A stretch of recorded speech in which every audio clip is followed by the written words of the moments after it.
Muhammed Mustafa sallallahu aleyhi ve sellem Efendimizin mübarek mücellah fakirluğu tayyibelerine, ağlanan, əshabına, əhl-i beytine, bütün məşahizə və elektromasına, arva tayyibelerine, bir cümle keçmişlərimizin ruhuna şad olması üçün, xeyirlərin fəthi, şərlərin dəfi, söhbətimizin feyzi bərəkət üçün, dinimizin, imanımızın, millətimizin, məmləkətimizin səlaməti üçün, xəstələrin şifası, dərdlərin dəvası, borçların ədası üçün, Zəngəzur koridorunun açılaraq Turan məfkurəsinin gerçəkləşməsi üçün və xüsusən Allah rızası üçün bir Fatihə-i Şərifə, 3 İxlas Şərif oxuyaq. Lillahi Teala Fatiha.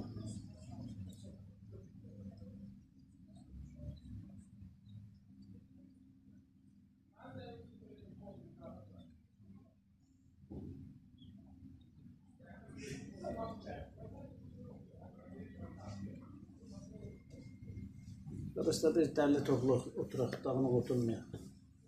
Düzənli oturaq qardaşlar. Yaxın gəlin. Qaç var. Biz yaxın gəlin qardaşlar.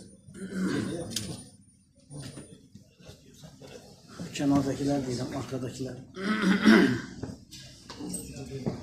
Götür. Öncəliklə bizi görüşdürən Allah'a həmd olsun. Amin. Rabbim lütfüləsin, sizlər də inşallah mübarək səfərlərdən dönəsiz. Biz də sizi qarşılayaq. Biz də sizin sevincinizdə şərik olaq.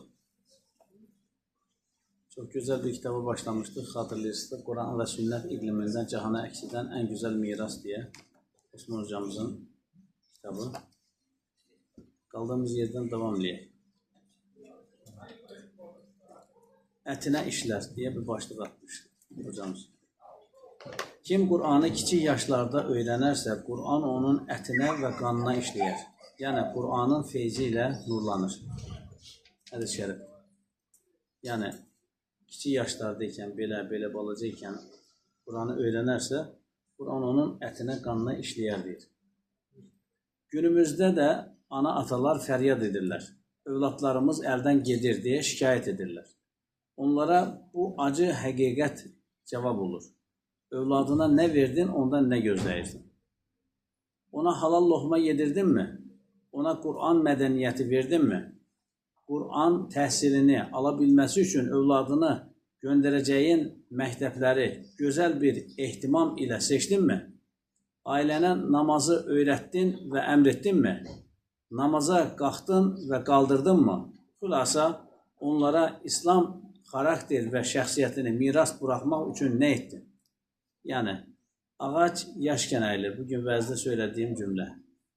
Bu yaşda uşaq eləməsi lazım. Geçən bir qardaşımız, bizim cəmaatımızdan deyək, söhbət arkadaşlarımızdan birisi qardaşının nikahını kəsilməyə gedir. 2 dənə oğlu var. Biri 7 yaşı var, digərinin 10 yaşı var. Deyirəm ki, namaz qılırlar mı bunlar? Namaz qılanda gəlib yanında durur filan feşmişəm. Deyirəm, Ömər sənin neçə yaşın var? Deyir ki, 10 yaşım. Deyirəm, atası. Daha bunun artıq namaza başlaması lazım. Qılmazsa pataqlamaq lazım. Sonra deyirəm ki, Ömər ağıllı oğlandır, özünə niyə qamçı vurdurur ki? Ağıllı at özünə qamçı vurdurmaz. Namazını qılacaq, Ömər elə oğlan deyil. Yəni, təşviq, təbliğ, yəni, məsələn, 7 yaşına gəldi mi, namazı öyrətəcəksən, alışdıracaqsan. 10 yaşına gəldiyi zaman artıq gözünü qırmaq lazım. Dur namazı qıl. Yəni, bir zaman sonra artıq ondan bir alışqanlıq halına gəlir, yəni namaz ondan bir parça olur, əti qanı halına gəlir. Ənəs bin Malik radiyallahu anh, kiçik yaşda deyir, atam mənə hədis əzbərlədərdi. Daha doğrusu, əzbərlədiyim hər hədisə görə mənə hədiyyə verərdi. Gün gəldi deyir, atam hədiyyə verməsə belə, hədis əzbərləmək mənə zövq halına gəldi. Muvatta adlı əsərin müəllifi İmam Malik. Yəni, gün gəldi, valideynim hədiyyə verməsə belə, mən artıq hədis əzbərləməkdən ləzzət alırdım. Yəni, o halda gələndən sonra daha öz xoduna gidir daha. Ondan sonra başını bıraq. Amma o halda gətirmək lazım. O da əmək sərfləməklə olur. Hətta mübarəklərdən birisi gecə təheccüd namazına qalxanda beşikdəki uşağını dürtürmüş belə. Xanım deyir ki, nə qarsan? Uşağı ağlatma. Deyir, qoy ağlama öyrənsin. Bu saatlar ağlama saatı. İndidən deyir, ağlama öyrənsin. Bu saat ağlama saatı. Yəni, yoxmu daha istəyən verim, deyir Allah Teala. Yoxmu şifa istəyən şifa verim. Yoxmu nəm bağışlanma istəyən bağışlayayım. Allah Teala yoxmu deyə nida eləyir. Təbii ki, o saatda pop yatan o yoxmunu eşitmir. Yoxdur yəni deyir. Yoxdur. Birincisi, Peyğəmbərlər tarixi kitabı oxuyuruq, səhv oxumazında oxuduğumuz. Bu kitabdan uşaqlara dərs keçirilir. İndi yarışma olub. Artıq bir neçə qalibi təyinləmək üçün Osman Əfəndimiz gəlib, indi Türkiyədən Xosrovda Osman hocamız sual verəcək. Çünki Peyğəmbərlər tarixi kitabını yazan adam özü burada, Osman Əfəndi. Uşaqlar da cavab verəcək, birincini təyinləyəcək, yəni hocamız. Uşaqlar da maşallah cəvval uşaqlar. Bir sual verdi. Yusuf Aleyhisselam Züleyxa onu dəvətlədiyi zaman, ey tələk, mənə gəl dediyi zaman Yusuf Aleyhisselam nə dedi? Orada doğru cavab qalə məazəllah, Allaha sığınaram, yəni Allah qorusun deməkdir. Uşaq dedi ki, qayıdıb. Lən tərani. Musa Aleyhisselam Allah-u Teala ilə görüşdüyü zaman, söhbətləşdiyi zaman, özü mənə göstər dediyi zaman Allah-u Teala Musa Aleyhisselam dedi ki, lən tərani, sən məni görə bilməzsən. Möhtərəm Osman Əfəndimiz sual verdi, Abdullah Səhət Hoca dedi ki, yəni mən bu işin içində yoxam, sən məni görə bilməzsən. Bütün salon gülüşdü. O üçüncü oldu, o uşaq, həmən o lən təraniyə görə şeylərdir, çaşdı da. O bir uşaqlar, hocam bu sual verir, sual yarıma çatmamış, taraf cevap verirler. Hocamız diyor, bunlar ikisi de birinci, ben ne yapayım? İkisi de yeni cevap verir. Yani yok mu daha isteyen, yok mu daha isteyen diyende de ki yoktu. Ben yataktayım. Yoktu. Ayakta olduğu zaman var, yatakta olduğu zaman yoktu. Əsas təhsil. Sami Əfəndi Həzrətləri söhbətlərində əsl elmin mərifətullah təhsili olduğunu ifadə edərlər və bu elmə sahib olmanın şərəfini hər vəsilə ilə xatırladırdılar. Bir gün ziyarətinə gələnlərdən biri həm Sami Əfəndi Həzrətlərinin duasını almaq, həm də yiyənlərini, yəni qardaş oğullarını tanışdırmaq istəmişdi. Hüzuruna girib əl öpərkən, əfəndim bu dəliqanlar Amerikada oxuyub mühəndis oldular. Dualarınızı istirham edirik deyə təqdim etdi. Sami Əfəndi Həzrətləri isə ibrətli bir təbəssümlə onlara fakir də, yəni özünə qəsd edir, fakir də Darul Funun məzunuyam, yəni hüquq fakültəsi məzunuyam. Fəqət əsl təhsil mərifətullahın təhsilidir. Yəni bu mənəvi təhsil olmadan digər təhsillərin çox qiyməti yoxdur buyurdu. Darul Funun özdə hüquq fakültəsini birinciliklə bitirib, qırmızı diplomla. Amma deyir ki, əsl təhsil mərifətullah təhsilidir, yəni Allahı bilmə təhsilidir. O olmadıqdan sonra professor oldu, akademik oldu, ya elimdən anlatıldı. Nə fərqi var? Allahı tanımadıqdan sonra. Mərhəmətli ana-ata Musa Əfəndi Rəhmətullahi Aleyh Həzrətləri övladları cəhənnəm ateşindən qorumaq, onlara imanı, fərzləri və haramları öyrətməklə, onları ibadətə alışdırmaqla və dinsiz, əxlaqsız arkadaşlardan qorumaqla olur. Bütün pisliklərin başı pis arkadaşdır, pis yoldaşdır.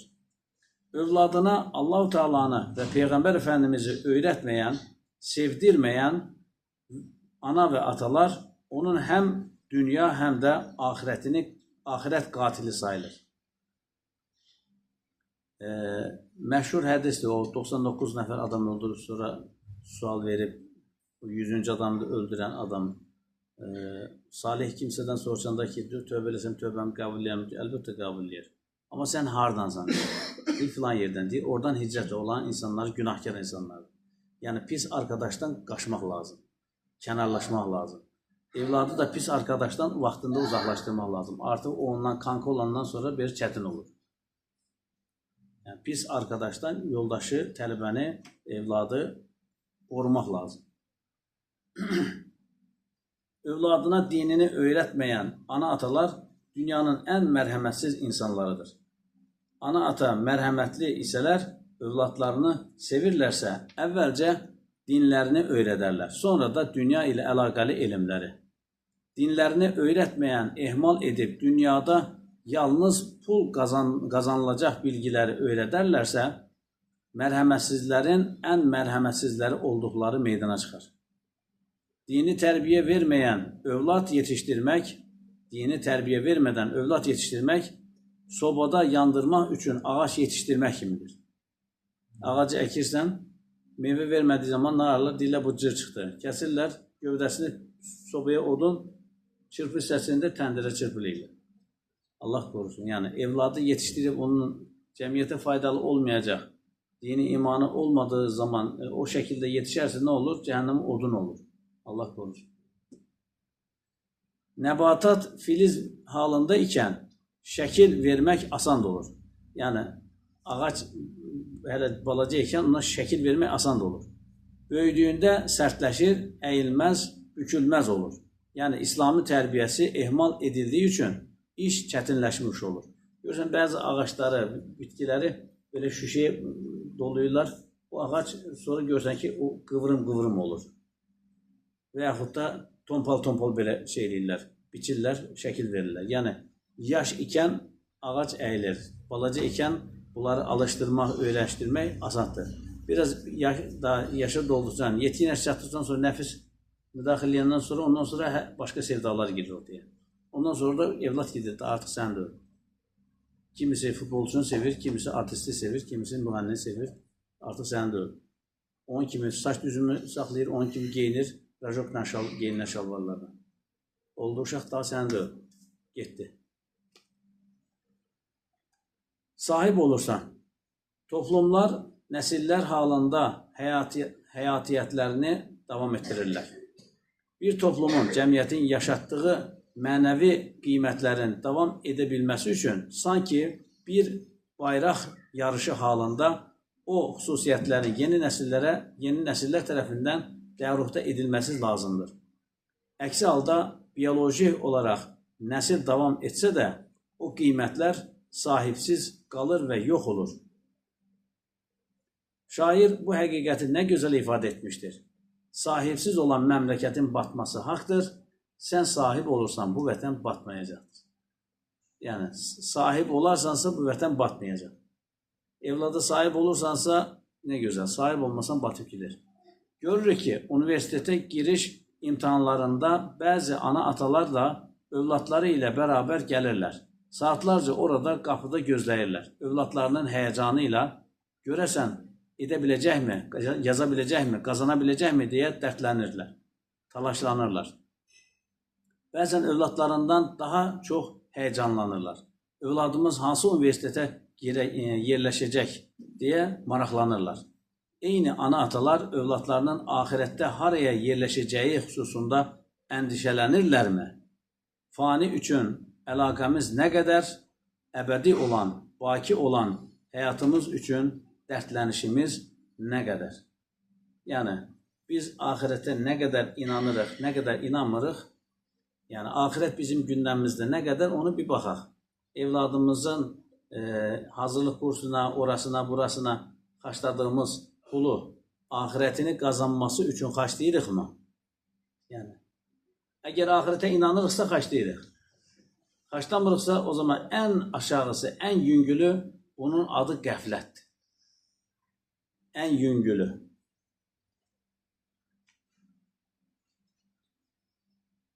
Sevdirmə sənəti. İmam Malikin atası övladına hər hədis əzbərlədiyində bir ikramda bulundu. İmam Malik rəhmətullahi artıq mən bir hədis oxuduğumda daima o ləzzəti alıram deyə anladır. Belə bir məhəbbətlə yetişdirilən bu evlad 4 böyük məzhəbdən birinin imamı oldu. Bir başqa məzhəb imamı Əhməd bin Həmbəl rəhmətullahi aleyh də belə anladır. 10 yaşımdaykən Quran-ı Kərimi əzbərləmişdim. Sabah namazından öncə anam məni qaldırır, soyuq Bağdad günlərində dəstəmaz suyumu isidirdi. Sonra paltarlarımı geydirirdi. Evimiz uzaq və yol qaranlıq olduğu üçün özü də başörtüsünü taxıb təsəttürə bürünərək mənimlə birlikdə camiyə gələrdi. Yəni, hər müvəffəq kişinin arxasında salihə bir qadın var. Ya anadır, ya həyat yoldaşı. Və yaxud da yetim qalıbsa, bibisi, xalası, nəysə. Hər müvəffəq kişinin arxasında salihə bir qadın var. Gör. Yəni, İmam Malik elə, İmam Əhməd bin Həmbəl elə və digər imamlarımız da o şəkildə. İlahi əmanət. İmam Qazali rəhmətullahi aleyh, övlad ana atasının yanında ilahi bir əmanətdir. Övlad təmiz bir torpaq kimi olub, hansı toxum atılsa böyüyər. Yaxşılıq toxumu əkilsə, din və dünya səadətinə qovuşur. Anası, atası və xocası savabına ortaq olur. Lakin o torpağa fəsad toxumu atılarsa, həlak olur. Anası, atası və xocası bu ziyanın günahına ortaq olur. Geçen bir epilog söyləmişdim, xatırlayırsınızsa, bir qardaşımız da sağ olsun status malzəməsi halına gətirdi, şəkil nəzərdən hazırladı, göndərdi mənə ki, hocam, cümə vəzində sizin sözü eşitdim, onu bu hala gətirdim. İgid atdan ona görə yıxıldı ki, anası onu ata əyri oturtmuşdu. İgid atdan ona görə yıxıldı ki, anası onu ata əyri oturtmuşdu. Əgər analar evlatlarını ata düzgün otuzdurarlarsa, yəni gözəl tərbiyə verərlərsə, o zaman evlad cəmiyyətdə özünə yer tapa bilər, ahirətdə də yer tapa bilər özünə. Amma Allah qorusun, ana laqeyd davranarsa, internetin insafına buraxarsa, uşaq sakit olsun, ala telefonunu ararsan, qayır, o zaman həba olub gedir uşaq. İnternetin uşağı olur, internet küçələrində həba olub gedir.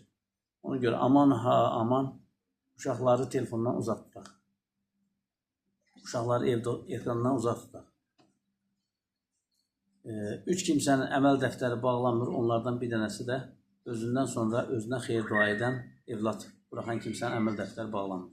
Yəni, evladlarımızı yaxşı yetişdirək ki, biz öldükdən sonra, biz vəfat etdikdən sonra bizim əməl dəftərimizə savab yazdıracaq evladlar olsun. Allah sizlərdən razı olsun. Vaxt xeyli irəlilədi. Gecəmiz mübarək olsun. İnşallah ikramımız yan tərəfdə, zəmzəm xurmamız orada. Buyurun. İstərsən sual cevabı çay süfrəsində çəkək. Tamam. Amma aklından çıxmasın abi.